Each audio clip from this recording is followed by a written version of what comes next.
técnica de processar minimamente os vegetais gera uma oportunidade de negócio ao produtor rural. Agrega valor ao produto, aumentando a competitividade do setor produtivo. E possibilita um novo meio de comercialização. Mas para que esse empreendimento tenha sucesso em sua horta, é necessária a implantação de alguns processos. Vamos saber quais são? O objetivo dos alimentos minimamente processados é proporcionar ao consumidor frutas e hortaliças frescas e prontas para o consumo. Mas para a realização dessa etapa, são necessárias algumas medidas. Quais são os cuidados iniciais? Os cuidados iniciais é com a matéria-prima. Então, a gente tem que escolher uma matéria-prima de boa qualidade, ir retirando as folhas, por exemplo, no caso de escarola, que não estão boas para o consumo, como, por exemplo, folhas amassadas, folhas rasgadas, com danos mecânicos. A Fernanda está aqui mostrando essa etapa como funcionaria. Então, ela desfolharia todo o pé de escarola, ia separando todas as folhas as que são utilizadas, que podem ser utilizadas no processo ou não. As que seriam para o descarte, ela já vai colocando em outra etapa para poder não misturar com as que já estão sendo lavadas. E a partir daí, depois da lavagem, entraria no processamento propriamente dito. Essa etapa ela é considerada uma etapa da parte suja do processo.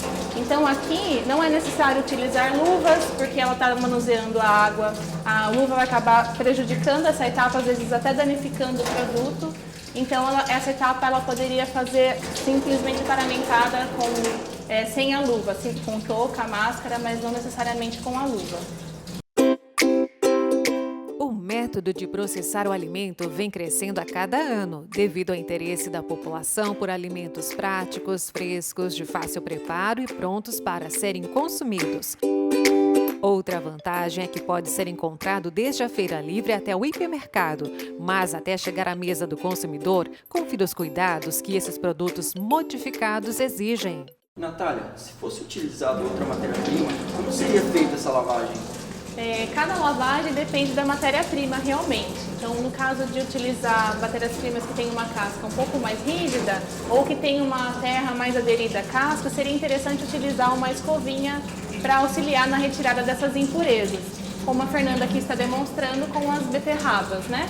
Então, é sempre bom esfregar bem e tirar todo o resíduo de terra que pode ficar incrustada nessas cascas. Após a lavagem, é necessária a sanitização do produto, que serve para retirar algum micro-organismo que ficou aderido a ele. Como que é feita essa sanitização? É necessário algum produto específico? A sanitização é um processo muito importante na etapa de processamento mínimo, porque é a partir dela que a gente vai conseguir ter um produto de qualidade e mais seguro para o consumidor. Então, nessa etapa, é preciso utilizar produtos específicos para alimentos, então sanitizantes próprios de empresas idôneas que consigam ter no rótulo todas as informações que o fabricante desses produtos necessita. Então, por exemplo, cada produto ele tem um tempo de ação específico. Então, por exemplo, se eu uso um pó, ele vai ter 10 minutos de ação. Então, ou se eu uso um produto que já é líquido, eu só simplesmente vou misturar na água e facilitar a minha etapa de produção. Então, a pessoa que estiver manipulando nessa etapa tem que estar atenta ao que está escrito no rótulo desse fabricante e seguir as recomendações que ele coloca lá. Então, por exemplo, aqui a gente pode colocar as folhosas simplesmente dentro da água, já com o produto específico para hortaliça, e esperar esse tempo agir. Então, a partir do momento que der esses 10 minutos de ação, que é o caso desse produto, a gente retira as folhas e põe para drenar, para secar toda essa água de sanitização e parte para a próxima etapa. Processar minimamente os produtos hortícolas é uma técnica que depende de uma série de fatores, como o corte, que deve ser feito de acordo com aquilo que se deseja oferecer, podendo ser em rodelas, fatias, cubos ou retalhos. Vamos saber como fazer o corte ideal para garantir uma maior durabilidade da hortaliça? Após a sanitização, é realizado o corte do produto. Nessa etapa, existe alguma técnica específica? Existe sim, depende da sua matéria-prima e depende também do produto que você quer oferecer ao consumidor. Então, por exemplo, aqui nós temos uma máquina semiautomática, né, de corte, que possui diversas lâminas que podem ser utilizadas para retalho, como esse caso, e para fatia além de a disponibilidade também de uma lâmina para cubos, que facilita muito também na hora do processo. O importante, tanto de se utilizar maquinários com lâminas ou então utilizando facas, o importante é que esses utensílios estejam afiados e para facilitar o corte. Não só facilitar o corte, mas também para não ocasionar um esmagamento do produto. O que, além de ficar com a aparência prejudicada, degrada também o produto muito mais rápido. O interessante desses maquinários é que eles possuem uma versatilidade muito grande, independente da sua matéria-prima. A única exceção são para folhosas que têm a estrutura foliar dela muito tenra, né, amolecida. Então, por exemplo, couve, que é uma estrutura um pouco mais rígida, poderia sim ser utilizada nesse equipamento. No caso da escarola, que é o que a gente tem mostrado, o ideal seria mesmo utilizar facas bem afiadas para fazer o corte na espessura adequada. No caso da escarola, onde o corte é manual, existe alguma outra etapa para se atentar? Sim, quando os cortes são realizados manualmente, é preciso se atentar aos manipuladores.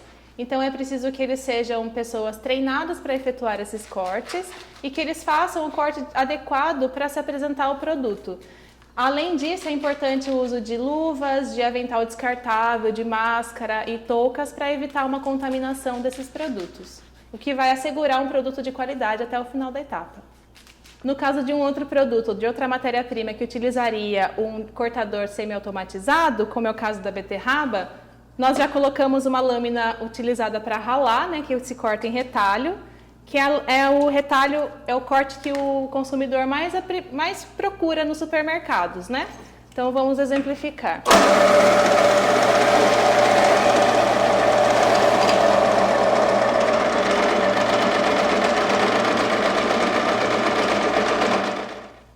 Após o corte, é realizada uma segunda sanitização seguida de enxágue.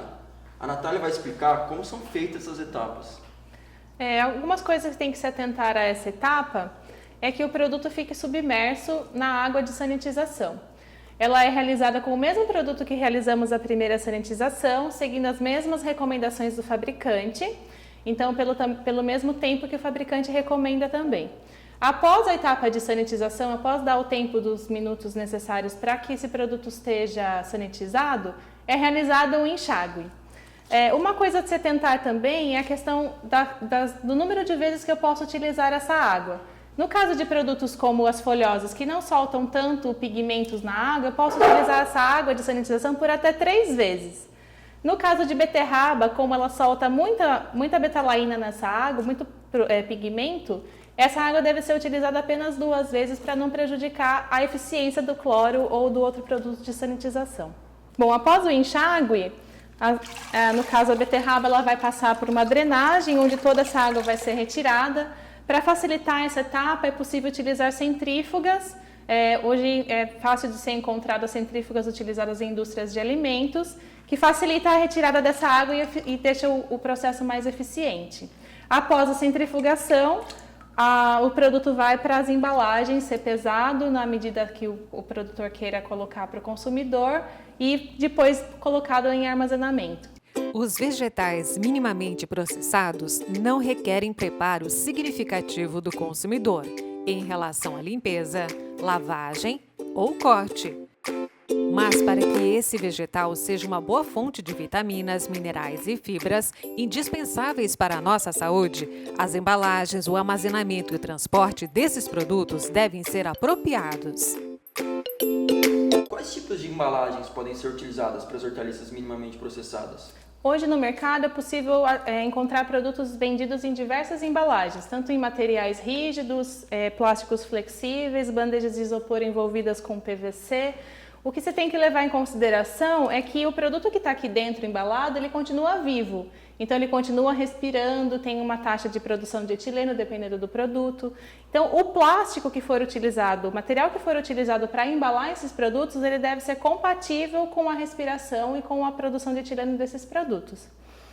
Existem alguns plásticos, os mais finos, por exemplo, como esse daqui, ele tem uma permeabilidade muito maior. Por ele ser uma espessura mais fina, a respiração da beterraba, nesse caso, consegue produzir o CO2 aqui dentro e, ao mesmo tempo, respirar, fazendo com que essa embalagem não acumule muito CO2 e cause um problema maior nessa beterraba. por exemplo, fazer com que ela fermente, né? Acabe tendo uma respiração anaeróbia e fermentando. Essa questão de permeabilidade é possível encontrar nas informações do próprio fabricante da embalagem. Lá vai estar especificada a taxa de respiração que o produto pode ter e a permeabilidade que esse produto suporta. As últimas etapas são o armazenamento e transporte do produto. Como proceder? Esses produtos, a partir do momento que eles já estão embalados, eles devem ser armazenados sob refrigeração na temperatura ideal para cada tipo de produto. Folhosas têm uma temperatura ideal, beterrabas têm outra temperatura ideal, frutas têm temperaturas ideais diferentes desses produtos. Então, cada produto deve ser armazenado na sua temperatura ideal. O que também se deve ter em mente é que todo o processo deve ser feito sob refrigeração, em ambiente refrigerado. Além disso, as águas utilizadas na sanitização também devem ser geladas para que elas possam reduzir o metabolismo desses produtos já durante o processamento. O transporte também deve ser feito em caminhões refrigerados até onde serão vendidos, e também as vendas devem ser realizadas em gôndolas refrigeradas, porque não adianta nada o fabricante manter toda a cadeia de frio, chegando no supermercado ou no mercado municipal, por exemplo, eles serem mantidos em bancadas sem refrigeração. Isso vai prejudicar o produto e fazer com que a qualidade dele se degrade muito mais rápido. Então, para se manter um produto adequado por mais tempo, essa cadeia de frio não deve ser quebrada em nenhum momento, nem durante o processo de fabricação, nem durante a comercialização desses produtos.